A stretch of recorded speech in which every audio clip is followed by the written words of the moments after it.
Në këtë prezantim, do t'ju flasim për institucionet e Bashkimit Evropian,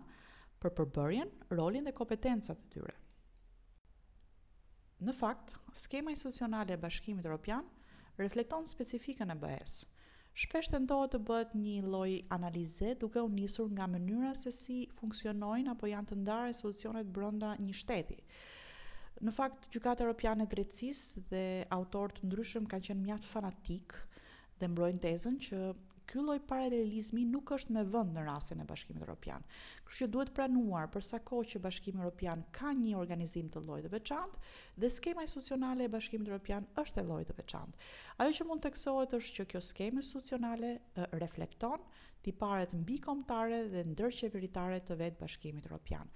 A mund të themi për një ndarje të pastër të pushtetit midis institucioneve të Bashkimit Evropian, pra ndarje të pushtetit legjislativ, ekzekutiv dhe gjyqësor. Në fakt, institucionet e BE-s i mbajnë parasysh të gjitha këto kompetenca dhe BE-ja vetë është e bazuar mbi një pushtet politik që ushtron pushtetin legjislativ, ekzekutiv dhe gjyqësor. Por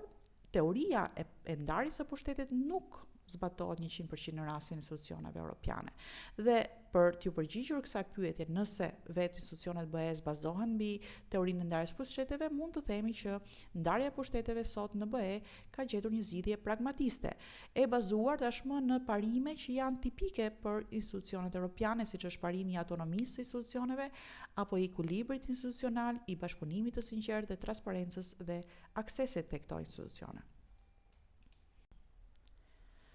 Atëherë, cilat janë institucionet europiane? Në fakt, traktati i liston ato, jo për nga rëndësia,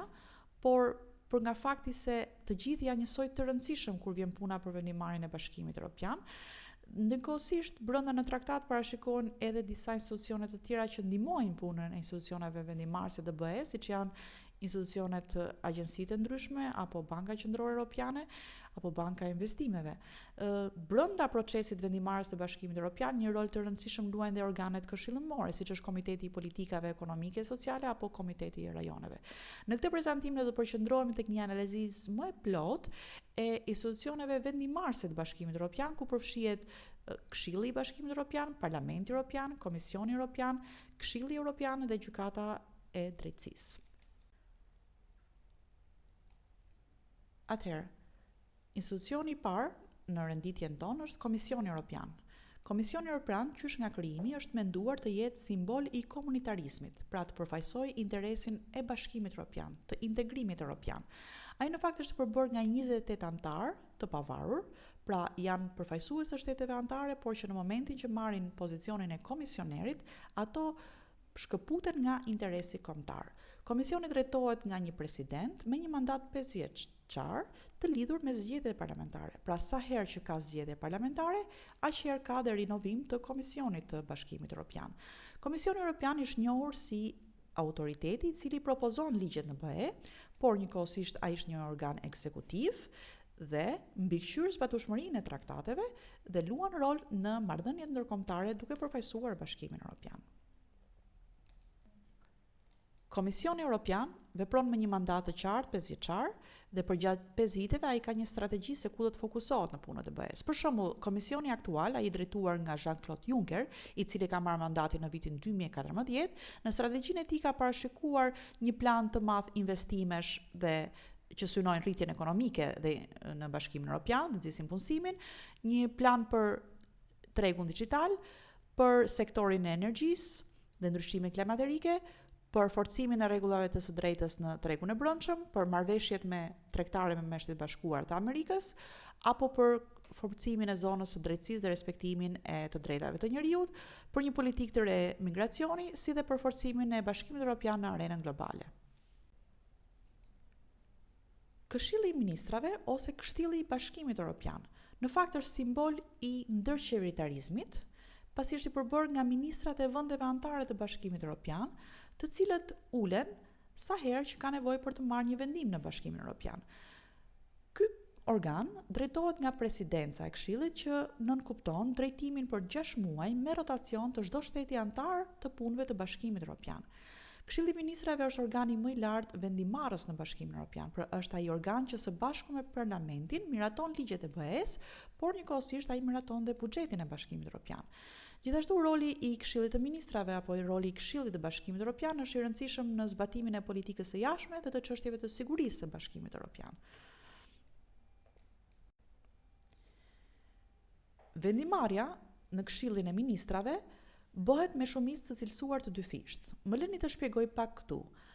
Normalisht, vendimarrja në Bashkimin Evropian i nështrohet peshës së votës, dhe pesha e votës nënkupton që sa më i madh të jetë vendi, aq më shumë vota ka në vendimarrjen e Bashkimit Evropian. Duke qenë se BE-ja për gjatë gjithë këtyre viteve është dashur që të pësoj ndryshime nga më të ndryshmet, që nga mënyra e votimit ashtu dhe nga numri i anëtarëve të saj, dhe për qëllime që ajo të jetë më eficiente dhe të ndihmohet procesi i integrimit në politika të caktuara brenda Bashkimit Evropian, u parapasi e domosdoshme përdorimi i një formule të re që do të bashkonte bashkë shtetet e reja me shtetet e vjetra, shtetet e mëdha dhe shtetet e vogla. Dhe për këtë arsye tashmë shumica e cilësuar si një mënyrë për marrjen e vendimeve të Bashkimit Evropian në pjesën më të madhe të rasteve, nënkupton një llogaritje të peshës së votës në mënyrë të tillë që në vendimarrje duhet të jenë të paktën të pranishëm 55% e vendeve anëtare, pra minimalisht 16 vende anëtare, të cilët duhet të kenë një popullsi jo më pak se 65% e popullsisë së Bashkimit Evropian. Ministrat e vendeve anëtare të ulur në forumin e Këshillit të Bashkimit Evropian, ndihmohen në veprimtarinë e tyre të përditshme nga Koreperi dhe nga grupet e punës së nivelit horizontal, të nivelit lartë dhe të nivelit të ulët të specialistëve. Në fakt, to janë gjë tjetër veç se ekspertë të vendeve anëtare, të cilët qëndrojnë në mënyrë permanente në Bruksel apo në qytete të tjera europiane, të cilët punojnë dhe përçojnë interesat kombëtar, bëjnë të gjitha diskutimet se çfarë është e rëndësishme për të arritur në nivel të Bashkimit Evropian për të lehtësuar përpasoj punën dhe vendimarrjen e ministrave të vendeve anëtare. Politika e jashtme mbetet padyshim një nga pikat kryesore të Bashkimit Evropian dhe të politikave ku ndërqytetarizmi luan një rol të rëndësishëm, pra influenca e shteteve anëtare është mjaft e fuqishme. Megjithatë, me kalimin e viteve apo me reformimin e traktateve ka pësuar ndryshime edhe kjo politik. Tashmë ajo drejtohet nga përfaqësuesja e lartë e punëve të jashtme dhe të sigurisë, pra politikës sigurisë, posti i cili mbahet nga Federica Mogherini.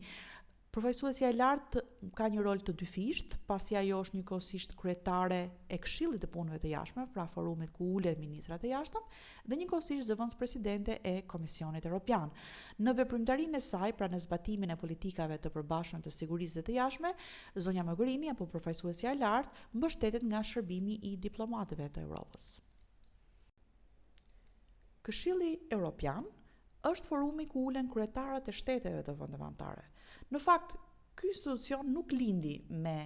krijimin e traktateve që themeluan komunitetet e parë europiane, por me kalimin e viteve u pasi domosdoshmëri formalizimi i mbledhjes së përhershme të kryetarëve të shteteve, të cilët vendosnin piketat kryesore që parashikon strategjinë e zhvillimit dhe të integrimit brenda Bashkimit Evropian.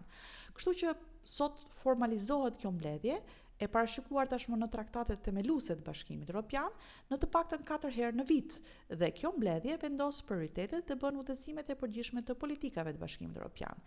Në zhvillimet e fundit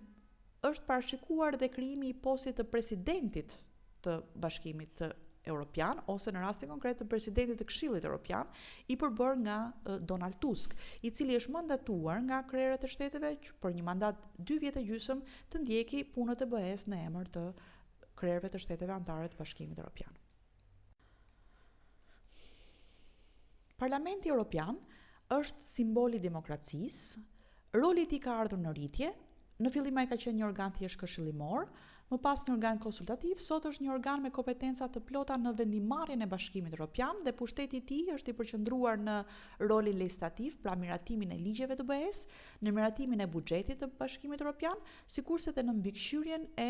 funksionimit të disa prej institucioneve të rëndësishme apo në konstituimin e tyre, siç është rasti i Komisionit Evropian, ashtu sikurse edhe të avokatit të popullit të Bashkimit Evropian. Parlamenti Evropian në fakt është përbërë nga parti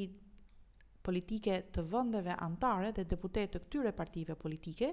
por që në momentin që garojnë për të bërë deputet të BE-s, ato shkëputen nga interesi kombëtar dhe bëhen deputet të Europës. Pra, nuk ka parti politike europiane, po ka grupime të partive politike të vendeve anëtare. Gjithashtu nuk ka rregulla të mirëfillta për zgjedhjet apo një kod zgjedhor të Bashkimit Evropian, por përdoren parime të sistemeve zgjedhore të vendeve anëtare, të cilat tashmë janë të njohura dhe nga traktatet themeluese të Bashkimit Evropian. Për sa i përket numrit apo përfaqësimit të deputetëve në Parlamentin Evropian, është ndjekur një formulë e tillë e cila bën një lidhje të drejtë për drejtë deri diku midis numrit të popullsisë së një vendi dhe numrit të deputetëve. Pra, sa më i madh të jetë vendi, aq më shumë deputet ka ai të përfaqësuar në Parlamentin Evropian. Megjithatë, traktati ka përcaktuar edhe një tavan, edhe një dysheme, ku thuhet që një vend nuk mund të ketë më shumë se sa 96 deputet, siç është rasti i Gjermanisë, dhe jo më pak se sa 6 deputet, siç është rasti i Maltës apo i Luksemburgut. Është mjaft interesante të përmendet që Traktati i Lisbonës apo traktati i fundit në fuqi që qeveris Bashkimin Evropian krijon një skemë institucionale me poste dhe figura të qarta që përfaqësojnë Europën. Dhe këtu mund përmendin presidentin e Parlamentit Evropian, që është zëri i europianëve, pozicioni mbajtur tashmë nga Martin Schulz, apo presidentin e Këshillit Evropian, pozicioni mbajtur tashmë nga Donald Tusk, si zëri i vendeve anëtare, dhe presidentin e Komisionit Evropian Jean-Claude Juncker, i cili promovon interesat e përbashkëta të Unionit. Europa që kemi sot nuk do të ishte e mundur pa rolin e Gjykatës Evropiane të Drejtësisë. Gjykata Evropiane e Drejtësisë është e përbërë nga 28 gjyqtar, të cilët janë gjyqtar të vendeve anëtare të Bashkimit Evropian. Normalisht, roli i saj mund të përkufizohet në dy drejtime kryesore: në harmonizimin e zbatimit të ligjit evropian, sepse është ajo që mandatohet për të patur fjalën e fundit në interpretimin e traktateve dhe të normave juridike që prodhojnë institucionet evropiane, si dhe të zgjidhet çdo lloj mosmarrëveshje nga ato më të zakonshme midis subjekteve të thjeshta të së drejtës dhe deri tek mosmarrëveshjet midis institucioneve apo shteteve anëtare gjatë zbatimit të traktateve dhe rregullave të derivuara të Bashkimit Evropian. Kur flitet për sistemin e gjykatave në Bashkimin Evropian, padyshim ajo më e rëndësishme mbetet gjykata e drejtësisë e Bashkimit Evropian, por gjykata e drejtësisë e Bashkimit Evropian, sikurse e përmendëm pak më sipër, është promotorja e integrimit dhe përpasojë ka mbajtur mbi supe një punë të madhe në këtë proces dhe në një farë mënyre është kthyer edhe një viktim të suksesit të saj. Kështu që për këtë arsye në kalimin e viteve dhe në reformimin e Bashkimit Evropian nëpërmjet traktateve të ndryshme,